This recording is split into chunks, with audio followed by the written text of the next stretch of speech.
Right, so I thought I'd do a video on this today because it came very out of the blue and wasn't really expecting it, to be honest, but Matt Bloomfield sacked as the Oxford United manager. So I'm going to be looking for a new manager, hopefully in the next few days, and it will be a fresh start for the League One campaign coming up. My opinion on the sacking, as I said, I think it came as a surprise because my understanding was, Matt Bloomfield was going to be the one to carry us into the League One campaign, build the summer around him, and then go from there.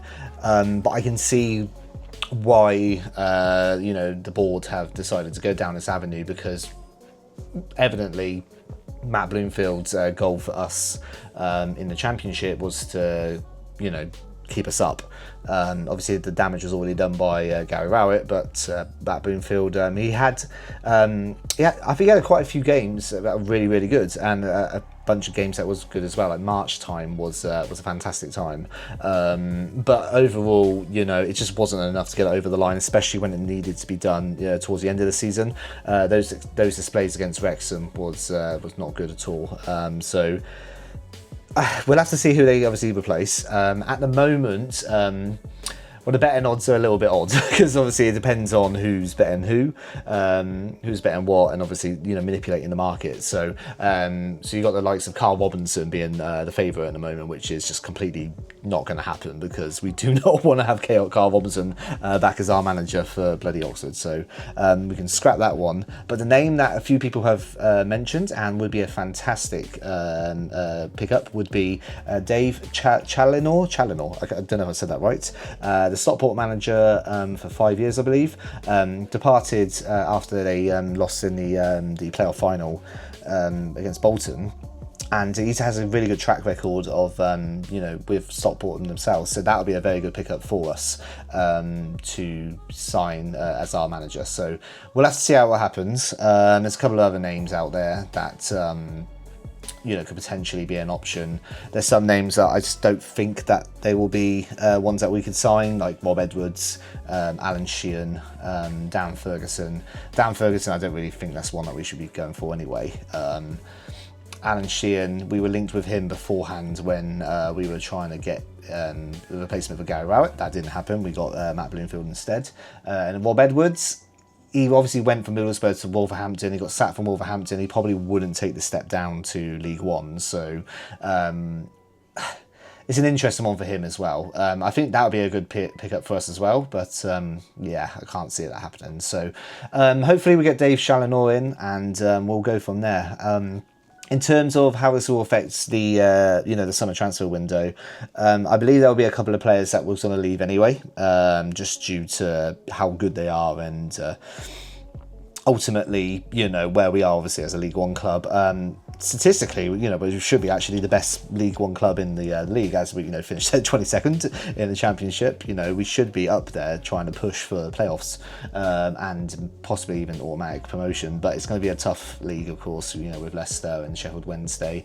Sheffield Wednesday sorting out their finances.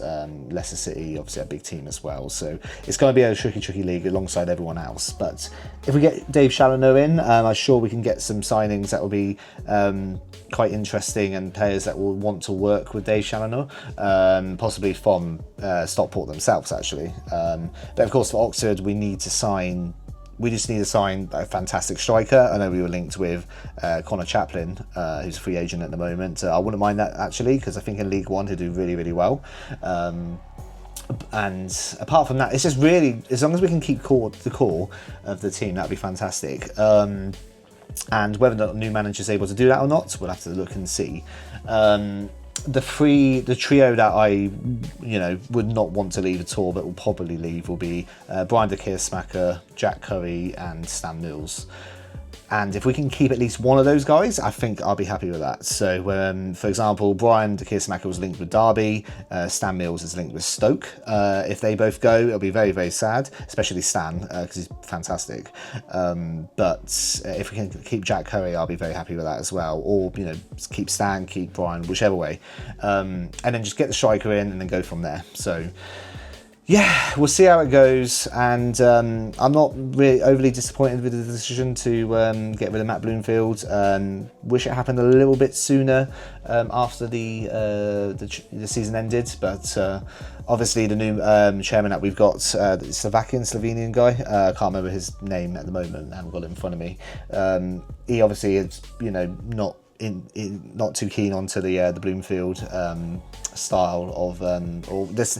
We don't really know what happened. Obviously, Bloomfield was dismissed, so it wasn't like he mutually departed. He had got dismissed, so there's obviously some issues going on there with himself and the board. So who knows? I'm just mowing on here anyway because I'm not scripted or anything. I'm not the best when it comes to talking about this sort of stuff. And I was going to do a few videos over the summer anyway for like transfers and whatnot from there. But we'll see how it goes, and yeah, we'll see who gets signed, and I'll do a video once we get our new signing for Oxford United. So yeah, thank you for watching, and I will see you once we get our new managers picked up. Catch you later.